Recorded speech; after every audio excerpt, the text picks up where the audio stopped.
right, come on in and make yourselves at home. Welcome aboard the Bluebird school bus.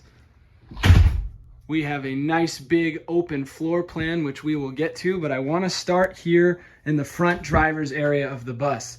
I have not touched a single thing up here. I wanted to keep this history alive, and it's just such a beautiful thing to think about all the kids who came into this bus nervous on their first day of school up these stairs and looked into the driver's seat where they may have gotten a reassuring look that everything was going to be okay, or a nice, good, warm good morning like I used to get from my old Stuart, the bus driver, when I was growing up. So very special. I wanted to preserve this in history as like a little antique, and it is not going anywhere. I don't want to change a thing.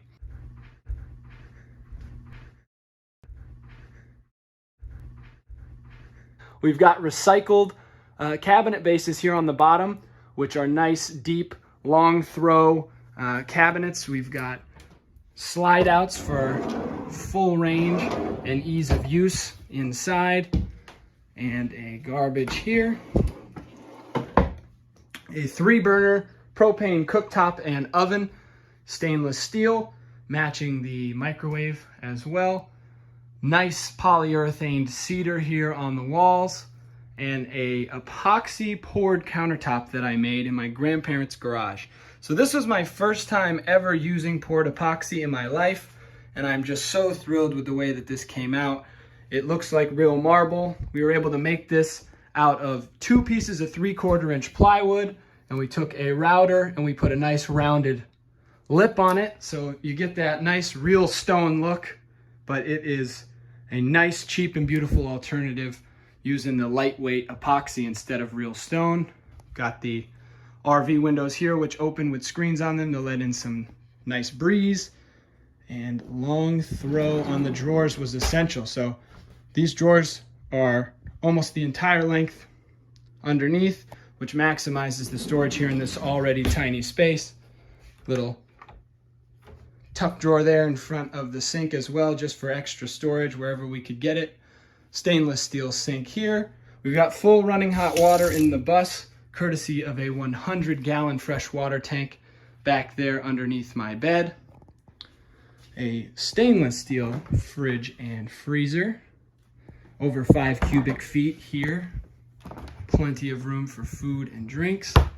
And on top of the refrigerator, we've got the espresso bar. This is my favorite part of the whole bus. If I had to pick one thing to take with me, this would definitely be it.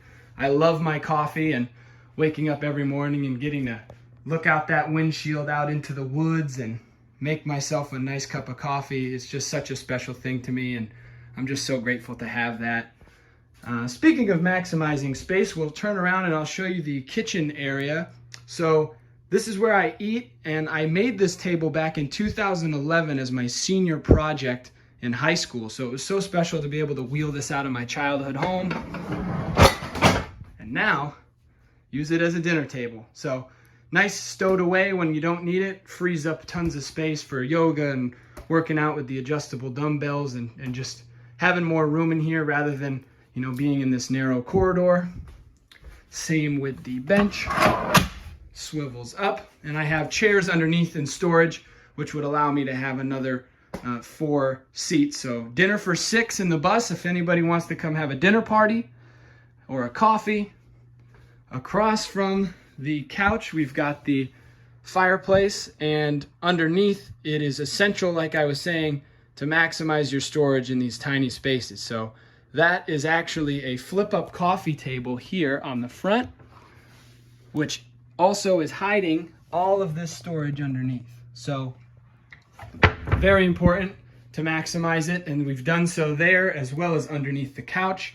We have very long throw drawers. I've just got some go bags and chargers and backpacks and things in here for going out on little day trips. But we've got 3 of those drawers, which are maximizing our storage underneath.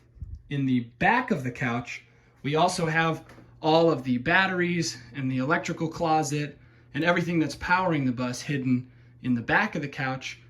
And then its 4th function, in addition to holding the kitchen seating there, it also pulls out into a queen bed to sleep guests. All right, and let's jump right in and I'll show you guys the powerhouse here of the bus. You saw these solar panels on the roof, which are bringing the power into the solar charge controller, which then puts all of that power onto the battery bank. When the power is needed, it is pulled through this inverter, which converts the power from 24 volts on the batteries into your 120 volt traditional residential power and puts it out to the appliances. So I learned how to do all of this on YouTube, and I'm very proud of it. I made every single one of these wires. I cut them, I crimped them, I put the lugs on and heat shrinked every individual wire. So this was a very fun project in an area that I had absolutely no knowledge or experience, and it has been successfully running with no hiccups, powering this bus for almost 100 days now. So turning around, I'll take a seat here on the couch and I'll show you guys the white bricks here that we used. The cedar in the kitchen transitions to the white brick here in the living room. As I said, I wanted to just change the textures on the wall instead of putting real walls in to make rooms. So you can actually see this is like a very realistic looking white brick. It's a thick raised foam board. So in addition to looking real, it is also very lightweight, which is an absolute win when you're trying to focus on weight savings. We've got the closet here, my shoe rack down at the bottom. I've got some clothes hanging up and some hat storage up on top. And then I have additional storage for my clothes here under the bed in that dresser. The walls in the bedroom are my favorite in the bus. This is a Japanese wood burning technique known as shusugiban, and it just brings the grain of this wood to life. We burned it with a torch and scraped it and then polyurethaned it. And the reason behind doing that is actually by burning the wood, you are making it mold resistant, pest resistant. It's beautiful, but it's also serving a nice function. On the wall here, we've got the tankless hot water heater, which allows me to monitor my water usage here on this live gallon tracker. And I can also determine what temperature I want my water to be, which allows me to save even more water, because instead of controlling the temperature at the outlet, I'm able to set the temperature here and then just turn the outlet all the way to hot, not using the mixing valve, and just overall saving and much more efficient. So very happy with my hot water heater. Moving the tour over here to the bathroom, we've got our bathroom sink and mirror, which is also used for storage, and we've also got tons of storage underneath this entire sink here. Plenty of room for all of my bathroom needs. And we've got the composting toilet here sitting behind that half wall. And here's the view back towards the front of the bus. And this is why we didn't put a real wall in for the bathroom. You can close this curtain for your privacy when you're using the bathroom. Let me show you real quick from the other side what it would have looked like had we put a wall in. You lose that field of view, and I just think that going with the open concept in an already small space like this was such a great idea and such an addition to this bus floor plan. Moving on to the shower that everyone seems to love. I know I do. This is real blue glass shower tile there on the back wall underneath a 14-inch rainfall shower head. And we've got those two big skylights you saw right over the bed and the shower, letting in tons of natural light and just making it seem like you're almost taking an outdoor shower with that ivy. I really love the way that this turned out. We used a Formica here on the walls that looks like Carrara marble.